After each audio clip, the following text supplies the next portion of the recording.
Okay, so nearly ready. All right, pretty excited to deliver this first webinar. So what we're going to speak about today is mind, and essentially mindset underpins the OBF philosophy. It's right down there with wellness at the bottom of our philosophy. We need to start from here and work out. There's no point having really good exercise program, having really good nutrition, training 4 or 5 times a week, if we are locked into a consciousness of low self-esteem, poor self-awareness, negativity, because none of that will ever serve us. So this is our starting point, and today we're going to talk about creating your life script. I want to keep these webinars to about 20 minutes, so they're going to be short and brief, and I really want you to keep an open mind and try and get as much as we can from this.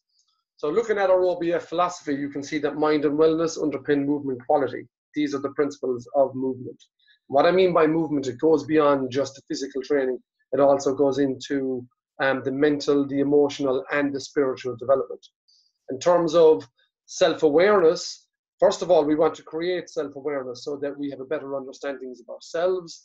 There's an old saying that a man who studies is wise, but a man who studies himself is enlightened. And essentially, once we have a really good understanding of what makes us function, what our triggers are, both positive and negative, then it allows us to optimize the gifts we have, and it also allows us to maybe outsource or improve what we're actually not that good at. Once we've created that self-awareness, maybe there's an opportunity to create new beliefs so that we can actually fulfill our potential. And from there, the wellness side of things is that we have that self-care so that we can physically and mentally perform every day. Once we have those three areas looked after, then we move into movement. But we start from here and branch out. So my first question is going to be a challenging question for some people, but what movie are you living? You know, we are all, if your life was a movie, essentially, would it be a drama? Would it be a comedy? Would it be an action thriller? Would it be a melodrama? Would you watch the movie? Would you be proud of the movie? Would you be happy to sit down in a room of 50 people on a big screen and watch your life played out? And what an awful lot of people don't realize is that every moment of every day you are writing the script for the movie of your life. You're the director, you're the actor, you're in charge of the props, you play the main part, you're the script writer, you're the choreographer, you play every part in that movie. All your actions every single day are a result of your thoughts and your feelings, and that's what gives you your results. So it's actions, thoughts, feelings, results. So what movie are you living? Are you proud of it? Maybe that's the first thing we should think about. Maybe we should have a conversation around that. It might be just a 5-minute thought. Is it a movie where our consciousness is constant negativity, constant poor self-belief, constant poor self-image, and then essentially the movie ends up essentially being very negative and not ending up in a good light? Or is it that you're locked into a consciousness of positivity, really good self-belief, really good self-image, and that the movie has a happy ending? So this is kind of deep for a lot of people, and where do you start? And I think the first place to always start is starting with why. So really good resource that I'll always talk about, I've referred to 100 times over at this point, is Simon Sinek's book, Start With Why. And he speaks about how all the inspired leaders, businesses, cultures start from the inside out. However, what we see in society is most people start from the outside in. People go from the things that they can see the clearest into the fuzziest. So I'm going to use the example of someone trying to lose weight. People know what they want to lose weight. From there, they have an idea of how they're going to do it. They might create a calorie deficit, start doing a bit of training, changing their lifestyle, getting more sleep, and so forth. But very few people actually have a really good understanding of why they're doing it, why they're actually trying to lose that weight. And if you can start with why, instead of starting with what and how, then you're tapping into something far more powerful, because you're tapping into the most powerful driver of motivation, and that's your why. That's your purpose. That's your vision. That's your North Star. That's your shining light. Whatever you want to call it, That will be the highest form of motivation and the highest drive. So starting with why. So to get some answers in terms of how we're going to write a life script, sometimes we need some questions. So what I've done is I have written 5 questions. And this is going to form, the answers of this are going to form the basis of your first life script. Now, your life script will always be an evolving process. It will always be something that will change because life changes, nothing stays the same. We all have to deal with challenges every single day. We have to deal with job layoffs. We have to deal with bereavement. We have to deal with having children. We have to deal with injury if it's training. We have to deal with ups, downs, positives, negatives, challenges, barriers. That's life. But if you have a life script and a general written transcript of how you want to live your life, then it will make all those challenges and all those experiences, good and bad, an awful lot easier because you have something to guide you in terms of your actions. So the first question that I want to try to challenge you with is, what or who would you be if you knew you couldn't fail? What or who would you be if you knew you couldn't fail? So many people sit on the edge of making decisions to take action because they're afraid of failing. The fear of failure is what stifles so much, or so many people throughout society. And I think one of the biggest things that I always try to overcome as a person, and I try to instill into everyone in OBF, is to embrace failure, because failure is, it's part of growing. It's part of the process of achieving something and getting better. There is nothing worth achievable without failing first. And when we think of it, when we bring it back to ourselves as babies, we learn to walk, and that was our first real lesson in failure. We fell so many times, but we persisted. We pulled ourselves up again and we went again because we had to. But on top of that, we weren't conditioned to fear failure. And the problem now is that we live in a society, and because we live in a society that of people who are conditioned to fear failure. And that's the fear of looking bad, the fear of other people seeing us fail, the embarrassment, and then everything that comes with that, the self-belief or the lack thereof it, the poor self-esteem, because we don't want to look bad. And that fear of failure will always hold you back.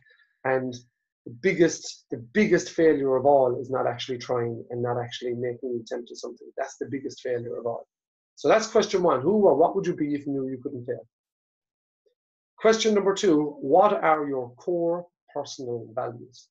I think that, in my opinion, every child doing their junior cert or their leaving cert, that should be part of the examination process. It should be started in school. You ask a child at 14, what are your values? And you actually grade them on their values throughout school. I think that so many people live in a line of having no values. And then if you don't know what you stand for, then you'll fall for everything. And people really don't know where to look. They're driven by instant gratification. And we know at this point that instant gratification has left the whole world feeling like shit, essentially. So what are your core personal values? What do you value most in life? Do you value honesty? Are you living your life honestly? Do you value positivity? Are you trying to be the most positive version of yourself? Do you value commitment? Do you value growth from failure? Do you value respect? Do you value pride? Whatever it is, what I want you to do is, I want you to make a list of your top 3 or 4. What are your core personal values? And we all value something. We just may not consciously think about it all the time, but subconsciously it's there. Sometimes we value the wrong things. Sometimes we value the right things. But what I want us to do is put it down on paper. Question number 3, what makes you genuinely happy? And I think the sad thing about this question is when I ask this to people, they have to actually think about it. They have to think quite hard and long about what makes them happy. And I'm not saying that we need to walk around every day slapping high fives off each other, but we have to try to find happiness and joy in every situation in life, because life is a blessing. Life is a blessing. I read somewhere, and I forget who said it, that the hardest thing to count throughout your life and the most difficult arithmetic that you'll ever do is counting your blessings. And I think that that's very much a society thing. Maybe it might be an Irish thing that we tend to focus more on what we don't have than what we do have. So try to focus on here what makes you genuinely happy and write it down. Write it down what makes you happy. Question number 4, and this is a really difficult question, and it applies to everyone, because even if you don't have children now, I want you to think in terms of you having children. So would you be happy if your son or daughter turned out exactly like you? But that, at the outset, sounds like an easy question to answer until you actually stop and think long and hard about perhaps some of your negative self-talk or your limiting self-beliefs. And think for a second, well, would I want my son or my daughter to carry the same baggage that I do? And when I was first asked that question, I thought straight away, yeah, I'd be delighted if they turned out like me, until I actually started to think a little bit deeper on the question. And when I started to think a little bit deeper, then I started to get a different result. It's a really hard question, and for some people, it'll be a very sobering question. The last question is, if money were no object, how would you live your life differently? So essentially, if money was no object, what would you be doing? Because that is what you would be enjoying doing. So if money were no object, how would you live your life differently? If you love to play golf and you can only get on the course once a week because you're working an insane amount of hours and so forth, then perhaps look at reevaluating your life, reevaluating your spending, reevaluating your lifestyle so that you can spend more time doing what you actually enjoy doing. And how would you actually live that life any differently? So once you have all those questions answered, you can try to piece together your life script. Now, I have absolutely no problem with sharing my life script. If you can actually see here, my life script is written here. That's on this piece of paper in my office. I read it every single morning as part of my meditation. Every single morning. Because what it does to me is subconsciously, it just reaffirms exactly what my direction in life is. My life script: I'm healthy, happy, and strong. I don't want to be anything else apart from the three of them. Healthy, happy, and strong. I live each day in line with my core personal values of honesty, self-responsibility, positivity, self-development, and respect. I am devoting my life to creation because that's when I'm happiest. I'm happiest when I'm moving forward and when I'm creating. I'm an inspiration for those who seek and respect me. Everyone else doesn't matter. For so long, I put so much time in what other people thought about me, but now I've gone to the point where those people just don't matter. My life is fulfilled when I'm looking forward and growing. If money were no object, I'd be doing what I'm doing now. My daily actions and decisions reinforce my desires to be healthy and happy and strong, and I will never settle for anything less than I can be. Whenever I'm faced with a really hard choice, I will always bring it back to my life script, because within that simple little paragraph, I have my core values, I have my life script. I have something that guides my actions and my desires every single day. That will evolve, and it does evolve. It's something that doesn't change, but it's actually something that I must have done this 10 times, and this was my final transcript. So, in a nutshell, task number 1 is to write your life script. Feel free to contact me and we can work through it. It makes life far clearer. It gives you a better roadmap in which you can live your life, in which that you can make your daily decisions, and they in turn will obviously affect your actions, and that in turn will affect your results. So thanks for listening, and we will talk next time.